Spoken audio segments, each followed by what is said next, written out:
memenangkan Pak Prabowo, dalam bulan Juni-Juli ini akan ada peristiwa besar, ada eskalasi politik yang ujungnya adalah menggulingkan pemerintahan Prabowo. Pertama, Pak Prabowo harus mampu mencari kawan yang strategis dan kawan loyal.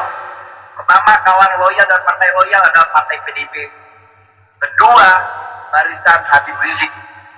Kamu itu tidak lebih seorang kriminal,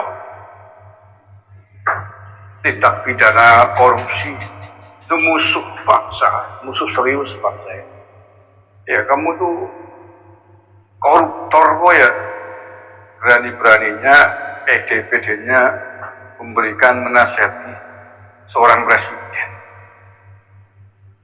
Ya, kamu tuh nggak ngaca gitu, kok ngaca, bercermin, gak malu kamu, kok urus diri kamu sendirilah, urus awakmu dewek nol, selamatkan dirimu sendiri yang lagi terjerat kasus korupsi. Ya, kamu saja secara pribadi urus awakmu dari jeratan pidana korupsi.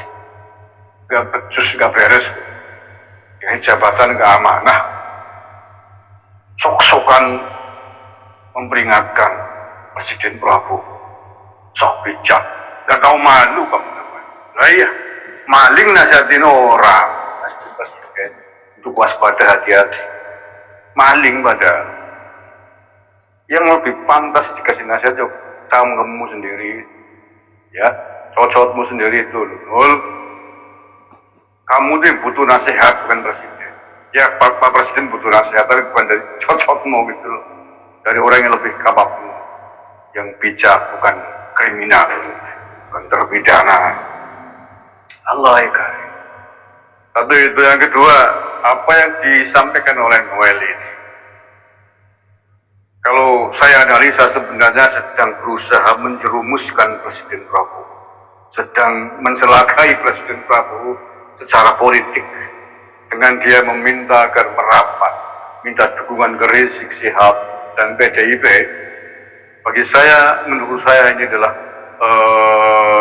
narasi yang sengaja untuk menjerumuskan, untuk mencelakai, menjebak Pak Prabowo.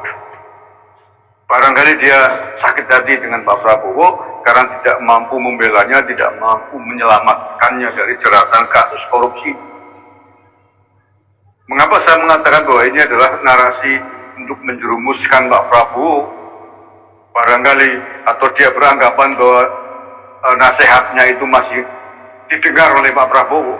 Walaupun saya yakin gak mungkin Pak Prabowo juga, mas saya seorang presiden mau mendengarkan ocehannya koruptor macam ini gitu. Ya.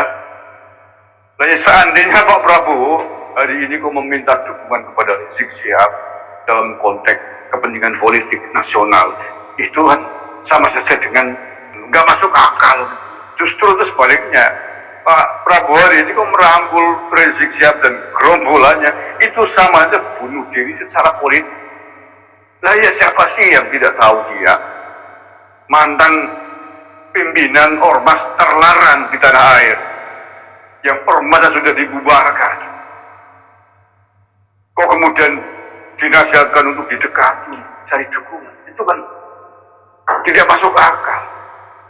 Begitu Pak Prabowo mendekati ini sudah, orang-orang nasionalis yang membela merah putih, membela bangsa dan negara, pasti akan balik kanan semuanya. Ya tidak mungkin lah. Orang yang bercita-cita ingin merubah prinsip kita di dalam berbangsa dan bernegara, ingin NKRI bersyariah, itu gitu, Rizik ingin di bawah khilafah Islam ya, dengan FPI, kok mau didekati, mau dirangkul, ya sama saja bunuh diri.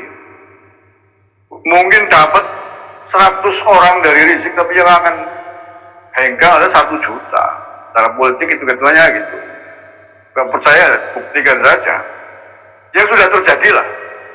2 kali Pilpres 2014, 2019, Pak Prabowo didukung oleh Rizik dan gerombolannya. Gagal kok, kalah kok. Iya, itu fakta politik yang sudah terjadi. Padahal ketika itu Rizik Syihab masih gede-gedenya loh, masih didukung 1-2 FPI, belum dibubarkan ormasnya. Itu saja kalah. Karena rakyat sudah tahu siapa Rizik, siapa Pak Prabowo di belakangnya Rizik Syihab ini. Ketika itu loh ya. Kalau apalagi sekarang ketika ormasnya sudah ditetapkan menjadi ormas terlarang, sudah dibubarkan oleh PKR karena rekam jejaknya dan sebagainya, radikalismenya mendukung ISIS dan lain sebagainya. Dan yang kedua, sejak pengakuannya bangsa Habib Yaman ini mengaku sebagai keturunan Nabi Muhammad sudah terbongkar, ternyata tidak bisa menunjukkan buktinya. Tes DNA-nya juga beda dengan hasil tes DNA keturunan Nabi yang asli. Orang sudah tidak percaya dengan Habib dari ya, yang masih percaya sedikitlah pengikut-pengikutnya itu yang nggak mau tahu tentang ilmu pengetahuan. Apalagi sekarang jauh lebih kecil hubungannya. Makanya apa yang disarankan oleh Noel ini menurut saya adalah dalam rangka menjerumuskan Pak Prabowo, dalam rangka mencelakai Pak Prabowo, menjebak Prabowo untuk masuk dalam jurang kehancuran secara politik. Menurut saya begitu juga ketika kemudian Pak Prabowo diminta untuk minta dukungan kepada PDIP, bagi saya juga bisa jadi termasuk jebakan politik.